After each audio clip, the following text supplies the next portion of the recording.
Waves media తెలుగుకి స్వాగతం.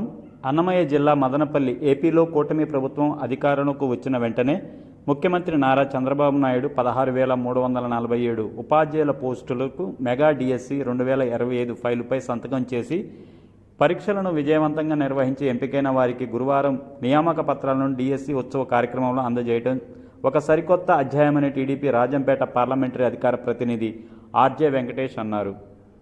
శుక్రవారం నిమ్మనపల్లి సర్కిల్ నందు తెలుగుదేశం పార్టీ కార్యాలయంలో ఏర్పాటు చేసిన విలేకరుల సమావేశంలో ఆయన మాట్లాడుతూ డిఎస్సి నియామకాలతో ఏపీలోని నిరుద్యోగులకు జీవితాల్లో కూటమి ప్రభుత్వం వెలుగులు నింపుతుందన్నారు. 2019 ఎన్నికల ముందు మాజీ ముఖ్యమంత్రి వైఎస్ జగన్మోహన్ రెడ్డి తాము అధికారంలోకి వస్తే మెగా డిఎస్సి నిర్వహిస్తామని హామీ ఇచ్చి 5 సంవత్సరాలు డిఎస్సి నిర్వహించలేక చేతులెత్తేశారని విమర్శించారు.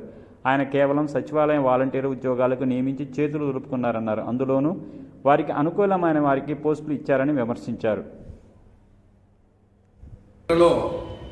నిన్నటి దినము దాదాపు 16,000 మంది నిరుద్యోగులకు డిఎస్సి ద్వారా టీచర్ పోస్టులు కేటాయించి నియామక పత్రాలు ఇవ్వడం ఏదైతే ఉందో దానిని పూర్తిగా స్వాగతిస్తున్నాం.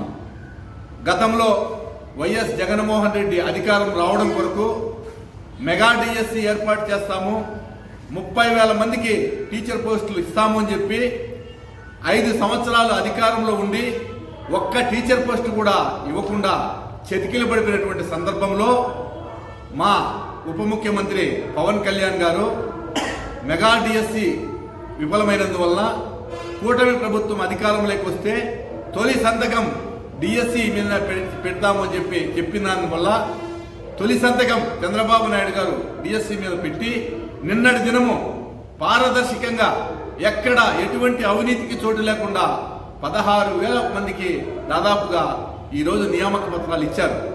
ఇది ఒక చారిత్రాత్మకమైన విషయం. గతంలో కూడా ఉమ్మడి ఆంధ్రప్రదేశ్లో డిఎస్సి నిర్వహించినటువంటి ఘనత తెలుగుదేశం పార్టీ చంద్రబాబు నాయుడు గారిది. అదేవిధంగా 2014-19 మధ్య కూడా డిఎస్సి నిర్వహించిన ఘనత చంద్రబాబు నాయుడు గారిది. ఈ విధంగా ఈరోజు పనిచేస్తున్నటువంటి టీచర్ ఎవరైనా కానీ నియామక పత్రాలు అందుకున్నదే చంద్రబాబు నాయుడు ద్వారా అని చెప్పి ఈ సందర్భంగా గుర్తు చేస్తున్నా. ఇకనైనా ఈ వైఎస్ఆర్పీ నాయకులు గుర్తించాలా, పనిచేసేది ఎవరు, మాటలు చెప్పేది ఎవరు, ఏ ప్రభుత్వం ప్రజలకు చెప్పిన మాట నిలబెట్టుకుంటా ఉందో గుర్తించాల్సినటువంటి అవసరం ఉంది. జగన్మోహన్ రెడ్డి గారు చెప్తున్నారు ఆయన ఏదో డిజిటల్ బుక్ పెడతారంట. డిజిటల్ బుక్ పెట్టి నేరాలన్నీ ఎవరెవరు చేసేది రాసుకుంటారంట డిజిటల్